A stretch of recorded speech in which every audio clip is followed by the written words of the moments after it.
Good morning, everybody. Buddy Webb, Midland, Texas. I'm going to do something a little different. I'm in here in my guest bathroom, and for a reason, this room plays a big part in my story of the murder attempt on my life, which happened 8 years ago today. Today is January 28, 2020.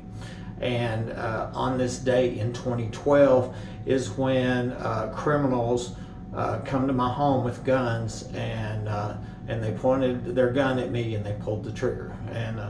And you know, I believe the evidence is going to show that before they did that, they cut my phone lines. They tried to kill me in my home, and so I want to kind of tell you what was going on that day. I've made many videos before. You know, it's not my word against their word. It isn't my assessment, and you know, and it's not a what if could be. It's not a theory. It's a fact. I wasn't shot with my gun. Yeah, period. You know, a triple proof shows that. The size of pellets, ballistic evidence proves that. You know, a surgeon report, medical reports, people's testimonies, you know, and just all kinds of other evidence that has supported this. I wasn't shot with my gun. That means somebody came to my home and shot me, period. Okay, we can be clear on that. And not only did they do that, they come to my home and shot me from 2 inches above ground 2 weeks after I reported a suspected tunnel to the DEA,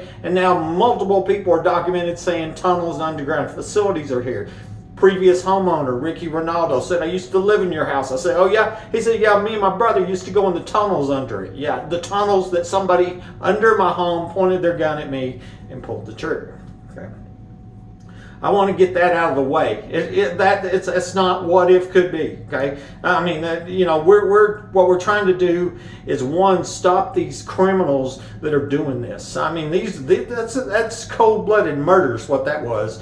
And you know, and what's sad is that by the time that of this cold-blooded murder, I'm alive, of course, there's attempted murder, is I had already called the police multiple times. I called the Texas Rangers. I called the FBI. I had contacted the DEA 2 weeks earlier and reported a suspected tunnel. You know, I mean, there ain't nothing more you could do. I put my home on the market, you know, had no bidders, and it was 100% because of the crimes here and the extortion threat I got. You know, if I didn't pay $1,800 a month, that's what the ex-wife told me. If you don't pay for me an apartment, you know, then I'm gonna tell everybody you're crazy. And I didn't pay, and she told everybody I was crazy, along with her friend who was MPD Detective Rose Rodriguez, a key player in this capital attempted murder.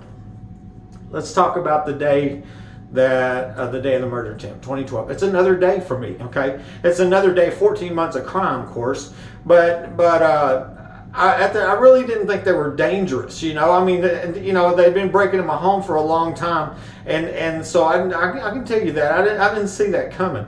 And I was going out of town. You know, I was going to be a 28-year company man that year. I contracted a couple years, really 30 years. I worked started with Phillips Petroleum in '81, contracting with them. And so I had a business trip planned. You know, it was another weekend, you know, and my whole life changed. It changed when somebody pulled the trigger, okay? Never worked again, crippled for life, on crutches, you know, several times a month, or on a cane or whatever, pain, you know, that's never going to end. It's life. And not to mention that, I'm living under a death threat, and I still have people breaking in my home. And why are they breaking my home? Because they're protecting the underground facility in the backyard. They're trying to cover up the crimes that's gone on, continues to go on, to just an absurd amount of crime, corruption, cover-up, and injustice. It truly is unprecedented. The press is helping them. You know, the press has been provided all this evidence. You know, and you know, and I've said many times, one news story would have saved lives and stopped thousands of burglaries and felonies and thefts and all the other homes that are rigged like mine. Sandra Simpson, the policeman's wife, is dead. You know, many people are like, she would be alive today, right? If the criminals were arrested that tried to murder me, wouldn't Sandra Simpson be alive? Of course she would be. She was murdered by one of the secret police, you know. And so there's one life that this censorship to try to cover up the crimes going on here has caused. Okay, so let's get back to this day, okay, I go to the grocery store, okay, and I come home, and all my other doors are bolted shut. I'm trying to figure out where these criminals are getting in my house from. I had just reported a suspected tunnel, but that was just a theory or an idea at the time that they were coming in, from a tunnel, and so I sure didn't expect to be shot from somebody under my home. Come in the front door. I noticed the cushion was out of place on my couch. Well, I knew it wasn't that way when I left, so somebody had been in my home, and that wasn't a surprise. I've been reporting these crimes. They've been breaking my home, terrorizing me, etc.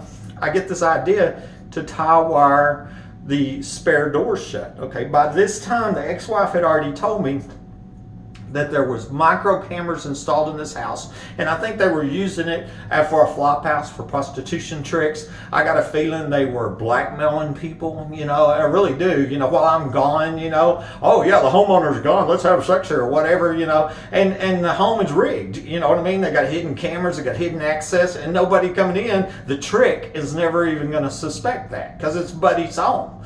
But anyway, I was told micro cameras here. She also told me there was a trap door here, and I'm sure the trap door was from where I was shot in that utility room, and I've showed that before. And even in that room, I remember her telling me just a month or two before I'm shot, what's different about this room? What a weird question. A room about this size, what's different? She knew 100% that there was, that cabinet had a trap door under it. But I'm sure she didn't know that they were going to shoot me from it at that time, but she knew that. That was why she asked that question. But I missed it. I didn't go, oh, there's a trap door right there, because I didn't know there was. It's hidden. And so anyway, she told me there's trapdoors. She told me there's micro cameras. I'd already figured out it's more than one person. It's definitely a gang, conspiracy, whatever you want to call it. It's a group of people, group of criminals, and because they were it become clear they're tag teaming me, and they're and then of course got a dozen secret police I couldn't get identified for 6 years. That's the textbook definition of a conspiracy. It is. And so I get this idea to tie wire my spare door shut, and I got 3 bedrooms. I only sleep in one, of course. So 2 of them I don't need. I have 2 bathrooms. This one I don't need. It's the guest bathroom. So I tie wired the door shut, physically wired it up with wire, and so they didn't see that coming. Well, remember when I got home, I noticed somebody had been in my house. Well, they were still in my house. And I trapped a person in this room, okay? And this is a double door room here. I can show you here in a minute. And where the shower and the toilet's in here, and then here's the vanity. And so there's a door in between them. And so I'm sure they were over there, and I didn't know it. They were feet away from me, and I didn't realize it, because I tie wired the door shut. There's the door right there. That's the one I tie wired. It goes in my hallway.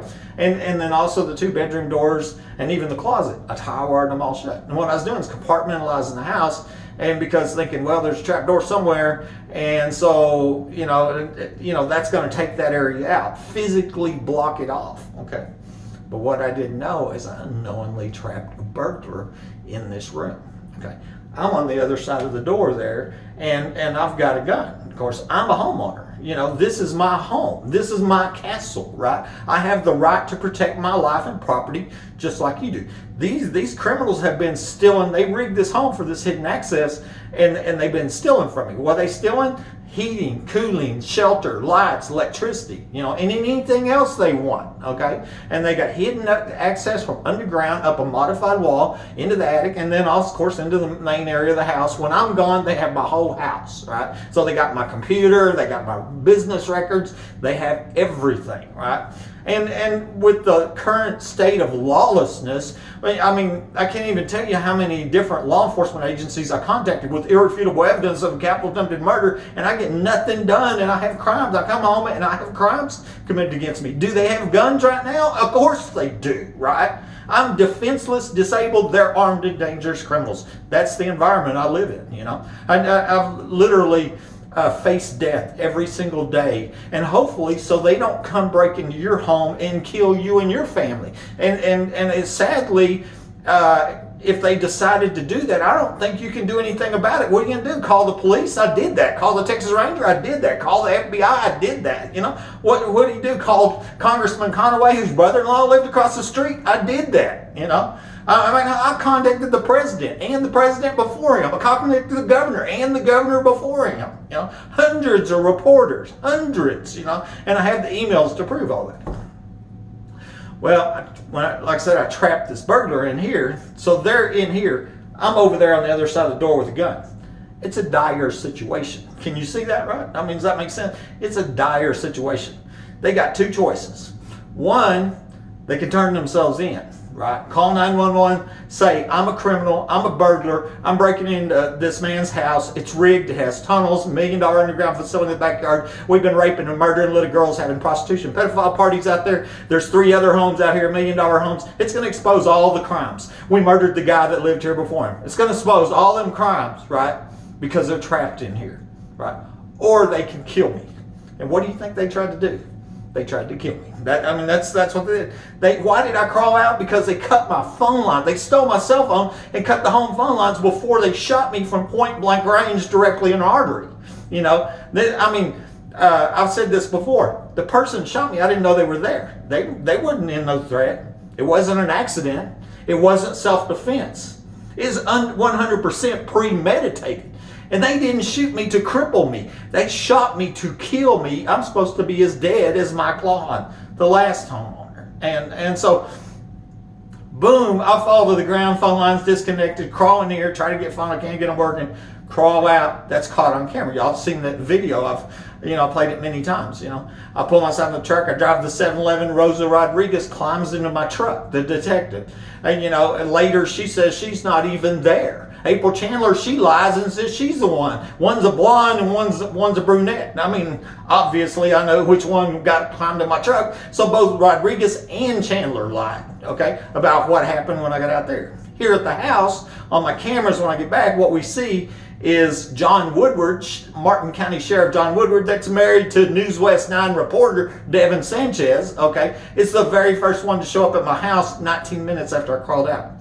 A sheriff from a different county, okay? Let that sink in. Nobody's ever explained it. He's now a convicted felon, okay? Nobody's ever explained minutes after I survived a premeditated murder attempt why a sheriff from a different county shows up at my house on camera, okay? And then he is followed in by the late Sheriff Deputy Mike Naylor, okay? That should be national headline news story. Mike Naylor died in the line of duty October 2014, okay? How come the press hasn't told the public that Naylor was the second one at my house after I survived a premeditated murder attempt and he wasn't dispatched and his name is not on the police report? The only reason we know who he is because the private investigator identified him, and that was 6 years after the fact, after he was dead. Okay, and some people are wondering if Naylor wasn't murdered. The other secret police murdered Naylor because Naylor was gonna snitch on him. And once again, it's going to expose all the crimes: the 4 underground homes, the tunnels,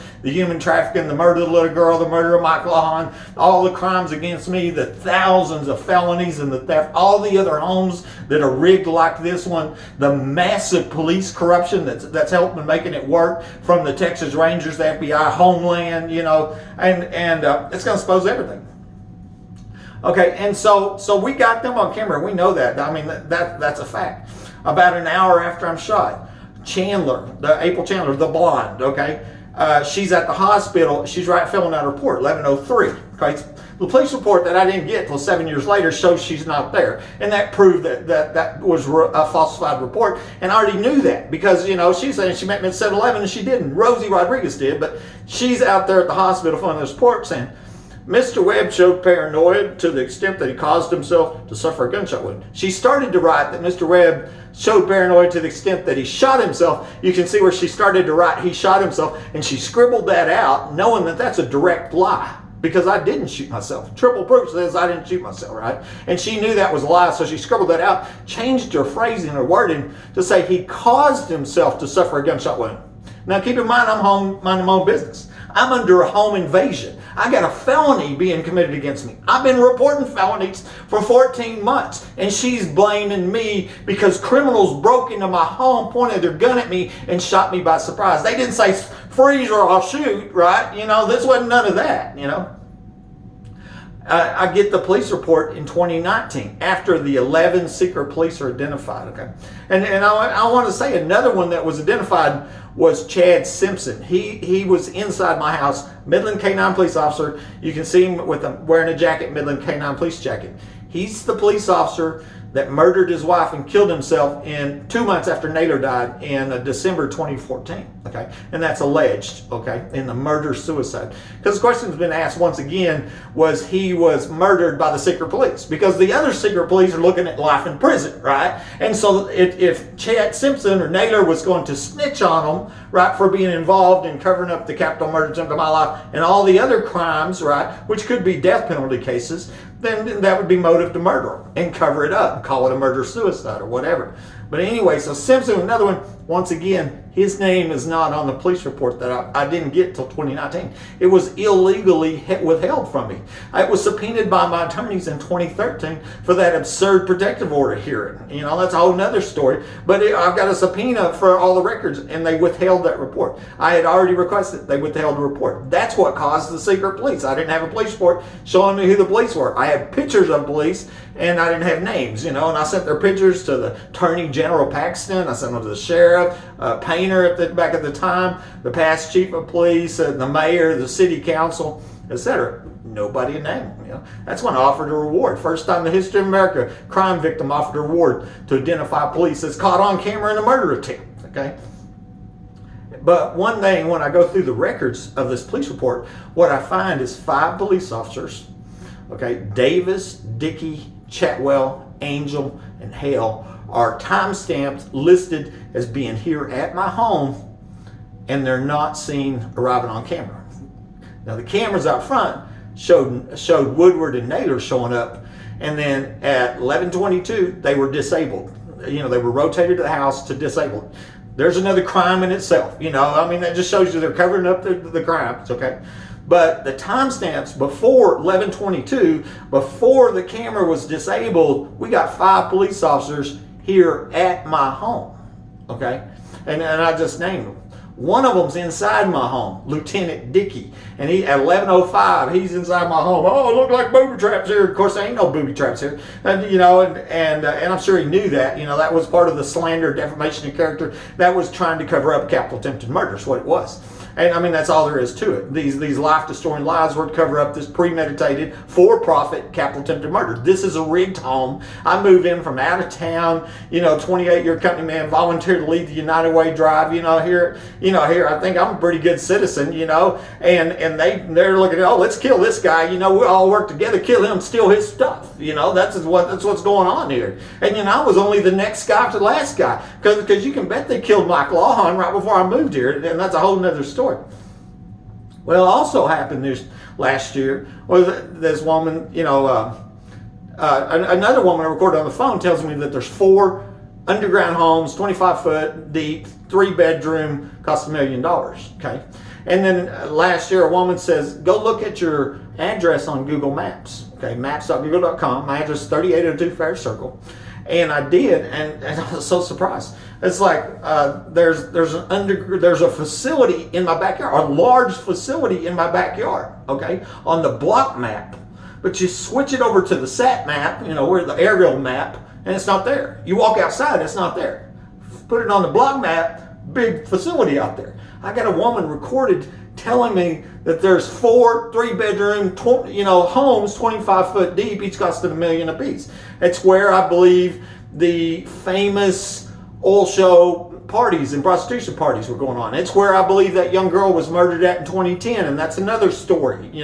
My friend was at the party, told me about a girl was murdered because she refused to prostitute. All of this seems to be connected to human trafficking. It does. That's what I believe it is. The rigging the houses, the prostitution parties. The woman on the recorded phone said they were having pedophile parties in the underground facility. I believe that one in the backyard. Y'all can go look it up right now. Go to Google Maps, look it up. They look like an underground facility in my backyard. That's why people are still breaking in my my home, right? That's what they're protecting. You know, I mean, just think what happens when this gets exposed. You got there was 11 police identified 6 years later. You know, and I would think might be concerned about going to prison for life. This is a premeditated capital attempted murder, and I'm just the next guy after the last guy because it looks like they killed the guy before me. And there's no telling. And then they killed the girl at the oil show party. There's no telling how many people have been killed here.